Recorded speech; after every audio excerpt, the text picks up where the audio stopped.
السلام علیکم ناظرین کرام. اس ہفتے تو بہت گرم گرم خبریں ہیں اور جس میں سے میرے نزدیک تو کوئی خبر بھی اچھی نہیں ہے. آج اس ہفتے کا ہم پہلا شو آپ کے لیے حاضر ہوئے ہیں ٹی ایل پی کا لے کر، جو میرے خیال میں بہت زیادہ اہمیت ہے، جس کی اس وقت ایک ہاٹ ٹاپک ہے. میں اس بات پہ بات نہیں کروں گی کہ جو پروسیشن تھا اس میں وہ لوگ ڈنڈے اور کیمیکلز اور گیس ماسک لے کے کیوں چلے. ظاہر ہے وہ واضح ہے کہ ان کا ایک پیسفل پروٹیسٹ کا پھر بالکل خیال نہیں تھا. میں یہ بھی بات نہیں کرنا چاہ رہی کہ انہوں نے پہلے صوبائی حکومت سے یا وفاق سے اجازت کیوں نہیں لی پروسیشن کی جو طریقہ ہے، اور میں یہ بھی بات نہیں کروں گی کہ وہ ڈپلومیٹک انکلیو کا انہوں نے کیوں فیصلہ کیا، کیونکہ وہاں تو سیکیورٹی کی وجہ سے ویسے بھی کسی قسم کا اجلاس نہیں ہو سکتا ہے. یہ پروگرام فوکس کرتا ہے جو حکومت کی، ریاست کی نئی پالیسی ہے ٹی ایل پی کو لے کے. ٹی ایل پی عموماً لوگوں کا خیال ہے کہ پچھلے ایک دو دفعہ ان کے دھرنے تھے تو بس ایسا ہی تھا، لیکن یہ ایک پوری کڑی ہے. ہمیں ان کڑیوں کو جوڑنا ہوگا یہ سمجھنے کے لیے that why they have gone from one strength to another strength. اس پروگرام میں میرے ساتھ رہیے.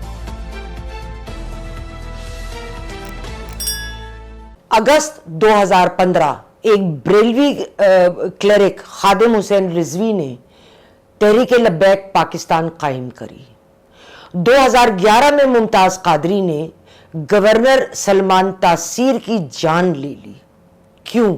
کیونکہ انہوں نے آسیہ بی بی جو ایک کرسچن تھیں ان کے حق کے لیے آواز اٹھائی تھی، اور خادم حسین رضوی نے اس اپرچونٹی کو کیش کیا، اور پھر 2015 میں انہوں نے تحریک لبیک پاکستان کی بنیاد ڈالی، جس کا بنیادی مقصد بلاسفیمی لاز کو پروٹیکٹ کرنا تھا، ان کا تحفظ کرنا تھا. لیکن اس دھرنے سے پہلے ایک تحریک لبیک پاکستان کی ہسٹری ہے. وہ کرتے رہے ہیں جلسے جلوس، اس کی میں بات کرنا چاہ رہی ہوں تاکہ جب ہم کنکلوژن پر آئیں گے پالیسی کے اوپر تو یہ کڑیاں آپ کے سامنے جڑ چکی ہوں گی. 2017 میں ایک فرانسیسی رسالے نے حضور صلی اللہ علیہ وسلم کے بارے میں بہت ہی غلط قسم کے کارٹون بنائے اور چھاپے. ظاہر ہے پورے دنیا کے مسلمانوں کی جو فیلنگز تھی ہرٹ ہوئی، ہونی بھی چاہیے تھی. اس وقت ٹی ایل پی نے دھرنا دیا تھا اور ان کی ڈیمانڈ یہ تھی کہ جو فرینچ ایمبیسڈر ہے پاکستان میں اس کو ملک سے نکالا جائے. اس وقت تک خادم حسین کے بیٹے سعد رضوی کمانڈ کر رہے تھے ٹی ایل پی کو، ان کو حراست میں لے لیا گیا تھا. اس کے علاوہ جو ڈیمانڈ تھی ٹی ایل پی کی وہ یہ تھی کہ سعد رضوی کو چھوڑا جائے. جو لسٹ ہے ٹیررسٹ کی لسٹ ہے اس میں سے ان کی ٹی ایل پی کا نام نکالا جائے اور ان کو الیکشن کی اجازت دی جائے. یہ پروٹیسٹ ختم کرنے کے لیے عمران خان نے ٹی ایل پی سے ایک ڈیل کی تھی. اس ڈیل کے تحت ٹی ایل پی کے 860 کارکن چھوڑ دیے گئے تھے اور ان کو حکومت نے الیکشن لڑنے کی بھی اجازت دے دی تھی. مجھے اگر صحیح یاد ہے اس وقت پی پی پی نے بہت مخالفت کی تھی ان دونوں اقدامات کی. اس کے بدلے میں جو رعایت برتی عمران خان صاحب نے فرینچ ایمبیسڈر کی دربدری کا جو ڈیمانڈ تھی ٹی ایل پی نے واپس لے لی تھی. مگر اتنا ہی نہیں تھا، ایک دھرنا آپ کو یاد ہوگا فیض آباد میں بھی سٹ ان ہوا تھا 3 ہفتے کے لیے، اور اس کی ایک وجہ کیا تھی کہ ایک مائنر چینج کیا گیا تھا پارلیمنٹری اوتھ میں. تو اس کو ٹی ایل پی نے ایسے انٹرپریٹ کیا کہ اس سے تو بلاسفیمی لاز کو ہماری ریاست کمزور کر رہی ہے، حالانکہ یہ انٹرپریٹیشن صریحاً غلط تھی. لیکن اس دھرنے نے راولپنڈی اور اسلام آباد کو بالکل مفلوج کر دیا تھا، اور یہ دھرنا تب ختم ہوا جب ریاست نے تب بھی مطالبہ ٹی ایل پی کا مان لیا تھا. اور اس وقت جو ٹی ایل پی کی ڈیمانڈز تھیں ان کو پورا کیا گیا. اور تب مجھے یاد ہے کہ زاہد حامد وزیر تھے لا منسٹر, اور پھر یہ ٹی ایل پی نے کہا کہ نہیں ان کو بھی ہٹاؤ. تو آپ یقین کیجئے کہ ان کو اپنی وزارت چھوڑنی پڑ گئی تھی, اتنا زیادہ یہ سر پہ چڑھ گئے تھے آ کر. اتنا ہی کافی نہیں تھا, 2024 جولائی اس وقت بھی انہوں نے ایک پروسیشن نکالا تھا کہ آپ اسرائیلی پروڈکٹس کا بائیکاٹ کیجئے. اور اب غازہ اور پیلسٹائن کو لے کے یہ کھڑے ہو گئے, حالانکہ جو ان کی آئیڈیالوجی ہے بلاسفیمی لاز کی, اس کا نہ اسرائیل کی بیننگ آف پروڈکٹ سے واسطہ تھا, نہ غازہ اور پیلسٹائن یا اسرائیل سے واسطہ ہے. لیکن جب آپ کسی کو سپیس دیتے ہیں نا, تو وہ ایک پنجابی میں کہتے ہیں انگل پھڑ دے باں پھڑ لینا. تو ان کو آپ نے انگلی پکڑائی, انہوں نے آپ کا بازو پکڑ کے مڑوڑ دیا. اب اگر مجھے تو ایک بات جو ویسے سمجھ نہیں آئی, اگر آپ لوگوں کو آتی ہو تو کمنٹ باکس میں مجھے پلیز بتائیے گا. جب ایک فیصلہ حماس اور اسرائیل کے درمیان ہوا, اس پہ تھوڑا بہت پہلا قدم بھی اٹھا لیا گیا نا, سیز فائر ہو گیا اور یہ طے ہوا کہ جنگی قیدی ہم ابھی ایکسچینج کر لیں پھر آگے گفتگو کریں گے. شروعات تو ہوئی, اب وہ اختتام تک پہنچے یا نہ پہنچے یہ تو بعد کی بات ہے. تو اس وقت یہ ہونے کے بعد ان کو کیا خیال آیا کہ یہ اگینسٹ اسرائیل ایک پروٹیسٹ کریں, اور اگر آپ کو کرنی ہے وہ بھائی صاحب اب فلسطین جائیں اور وہاں پہ اسرائیلیوں کے خلاف جنگ کریں. اپنے گھر میں انتشار پھیلانا, اپنے ملک میں پبلک پراپرٹی کو ضائع کرنا, لوگوں کی جانیں جا رہی ہیں, تباہی مچ رہی ہے, کاروبار زندگی معطل ہو گیا ہے, یہ کس نسل کی سپورٹ ہے؟ یہ سپورٹ تو مجھے سمجھ نہیں آتی. پھر جو ریڈ فوج نے کیا ان کے ہیڈ کوارٹرز پر اسلام آباد میں, تو وہاں سعد رضوی کو پکڑ نہیں پائے, تو یہ اور زیادہ ان کو بہانہ چاہیے تھا, ان کو بہانہ مل گیا ٹی ایل پی کو کہ انہوں نے توڑ پھوڑ اور ہنگامی صورت حالات کو بہت بڑھاوا دے دیا.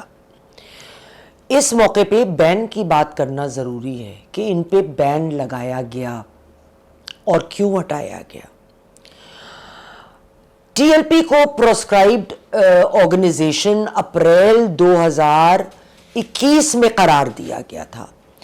تب ٹی ایل پی نے سڑک پہ نکلے تھے, ہنگامے کیے تھے, قتل و غارت ہوا تھا, پبلک پرائیویٹ پراپرٹی کا نقصان ہوا تھا. لیکن ٹی ایل پی کے پریشر کی وجہ سے اور عمران خان کی بھی سپورٹ تو تھی نا ان لوگوں کے لیے, تو 2021 نومبر میں ہی یہ بین اٹھا لیا گیا تھا اور ان کو اجازت دی گئی بھائی صاحب آپ آئیں مین سٹریم پالیٹکس میں, اور سیاست کرنی ہے تو مین سٹریم پالیٹکس سے کریں. دیکھیے میرا ایک سوال ہے آپ لوگوں سے, اور میں یہ قطعی اس بات کے سے الگ کہ کسی کو میں سپورٹ کروں نہ کروں, لیکن ایک جینوائن سوال ہے جو ذہن میں آ رہا ہے. ایک پارٹی بنتی ہے جو ایک گورنر کی جائز بات پہ اس کی جان لینے کی وجہ سے بنتی ہے, یعنی جن لوگوں نے پھر یہ پارٹی بنائی ان کے لیے جان دینا یا لینا وہ درست سمجھتے ہیں نا, میری انٹرپریٹیشن یہ ہے. تو ایسے لوگوں کو پارلیمان میں نہیں بٹھایا جاتا, جیل بھیجا جاتا ہے. باہر کیف جب یہ ہوا تو الیکشن 2024 جو ہوئے, آپ حیران ہوں گے جان کر, اس وقت ان کی پاپولیرٹی 2018 سے بڑھ گئی تھی.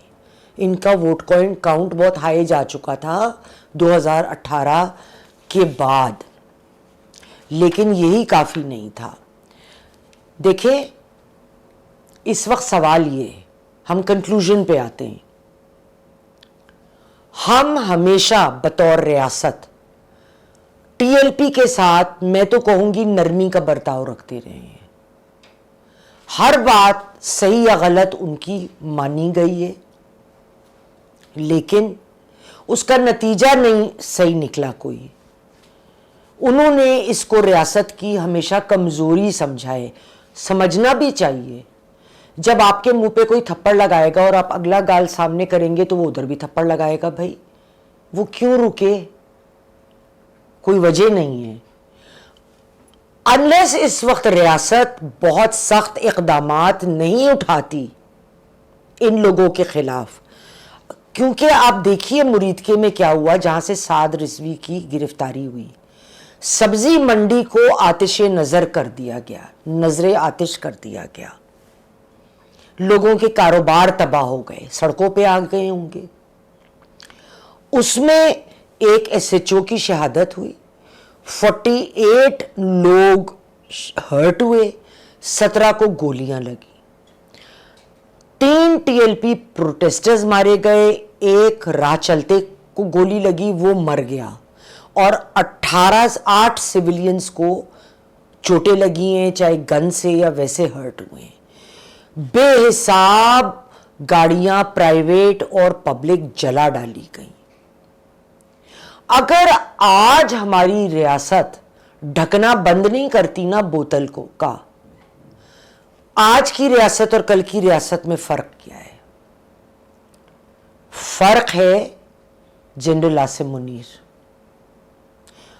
دیکھیے فوج کھڑی ہوتی ہے اپنے سی او ایس کے فیصلے کے پیچھے، وہ صحیح لگے انہیں یا غلط لگے، لیکن یہ فوج کی خاصیت ہے، وہ اس کا آرڈر فالو کرے گی.